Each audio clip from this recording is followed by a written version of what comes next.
Olá pessoal, sejam todos bem-vindos a mais uma videoaula. Nesta videoaula, iremos falar sobre o modelo de von Neumann. Com isso, destacamos alguns tópicos que serão abordados no decorrer da aula. Dentre eles são a arquitetura do computador, o ciclo de execução e o gargalo de von Neumann. Antes de iniciar nossa aula, vamos ter um breve conhecimento sobre o idealizador deste modelo e conhecer suas contribuições. John von Neumann, ele foi um matemático naturalizado húngaro que contribuiu bastante para a evolução dos computadores. A principal contribuição foi a criação de um computador sequencial binário de programa armazenado.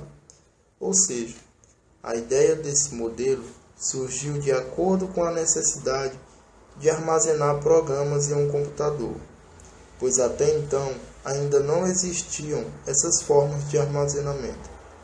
Agora, iremos falar sobre a arquitetura do computador. O modelo de von Neumann é composto por memória física, que é o local onde há o armazenamento de dados e instruções que serão utilizados pela unidade aritmética e lógica e pela unidade de controle. Esses dados são representados por 0 e 1 e possuem algumas instruções, 8 bits para indicação de tipo e 12 para endereçamento de memória. A unidade aritmética e lógica é a responsável pelas operações aritméticas e lógicas elementares. O acumulador é um registrador especial de 40 bits, utilizado para armazenar um operando ou resultado fornecido pela unidade lógica. Já a unidade de controle, ele busca um programa na memória e o executa, determina a sequência das instruções a ser executadas e gera os sinais de controle para as outras unidades. E, por fim, os dispositivos de entrada e saída, que são responsáveis pela comunicação externa, ou seja, os dados a serem operados são lidos dos dispositivos de entrada para a memória e os resultados obtidos são enviados para a memória e daí para os dispositivos de saída.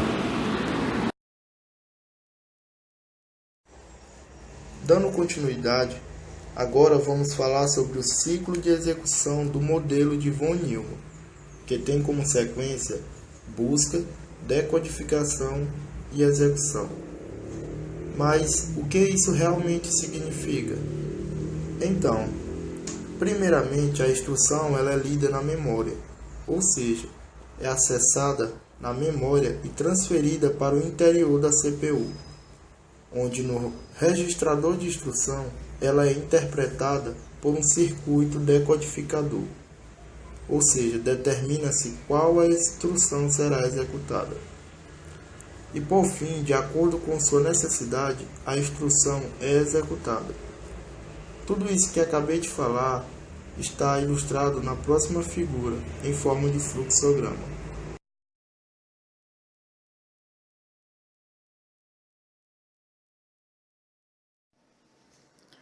Bom, galera, agora vamos entender um pouco sobre o que é o gargalo de von Neumann. Ele está relacionado entre a velocidade de conexão entre a memória do computador e seu processador. Normalmente, isso é que determina a velocidade do computador. As instruções normalmente podem ser executadas mais rapidamente do que movidas para o processador, de forma que possam ser executadas. Essa conexão é chamada de gargalo de von Neumann. É o fator limitante primário na velocidade dos computadores que seguem a arquitetura de von Neumann, e tem sido uma das motivações primárias para a pesquisa e o desenvolvimento de computadores paralelos. Uma das características do gargalo de von Neumann são essas daí. Principal rota de informação entre CPU e memória, ponto crítico, constante fluxo de dados e instruções, gera desperdício de tempo, CPU em espera. Agrava-se gradativamente pelo aumento do gap de velocidade entre a memória principal e a CPU. E aqui uma foto do que seria o gargalo de von Neumann.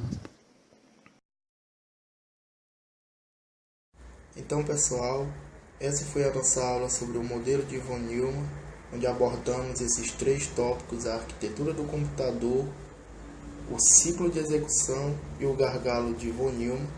Espero que tenham gostado e é isso. Conto com vocês na próxima.